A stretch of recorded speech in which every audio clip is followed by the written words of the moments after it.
మళ్ళీ పాడరా పాట. 2 weeks బ్యాక్ చిన్న పని నుండి ముమ్మడివరం వెళ్ళాం నేను మణికంట. చాలా రోజుల తర్వాత నేను మణికంట మళ్ళీ సరదాగా అలాగా బండి మీద బైక్ మీద తిరిగాము. ఇది Amalapuram national highway, direct Kakinada connect అవుతుంది. ఈ రోడ్డు ఉంది. మిట్ట మధ్యాహ్నం 2:30 అవుతుంది. మా నాడు మణికంట టీ తాగుదాం అన్నాడు. ఓరు బాబు నేనైతే టీ తాగను, లెమన్ టీ లాంటిది అని తీసుకొని చెప్పేసి అని చెప్పా.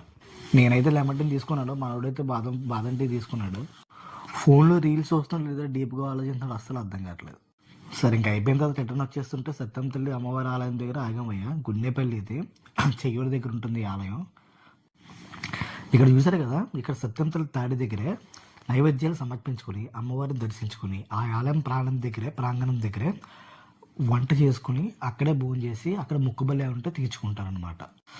అంటే మేము ఖాళీగా ఉన్నప్పుడు వెళ్ళాం, కానీ నిజంగా జాతర సమయంలో వెళ్తే మాత్రం అస్సలు ఖాళీ ఉండదు భయ్య, చాలా జనం ఉంటారు. గుండెపల్లి జాతర ఫిబ్రవరి ఫస్ట్ వీక్లోనే స్టార్ట్ అవుతుంది. సో ఇంక మేము రిటర్న్ అయితే అయిపోయి ఇంకా పాసిలిపూడి బ్రిడ్జ్ దగ్గరికి అయితే వచ్చాము.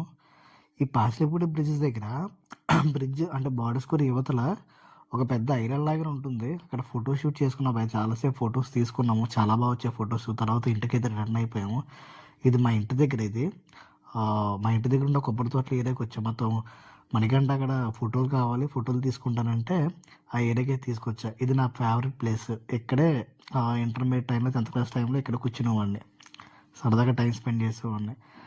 తర్వాత మణికంట నాకు నడుస్తూ ఉంటాను, నాకు వీడియో తీయమని చెప్పాడు కొబ్బరి తోటలో. సరే అని చెప్పేసి తీశాను.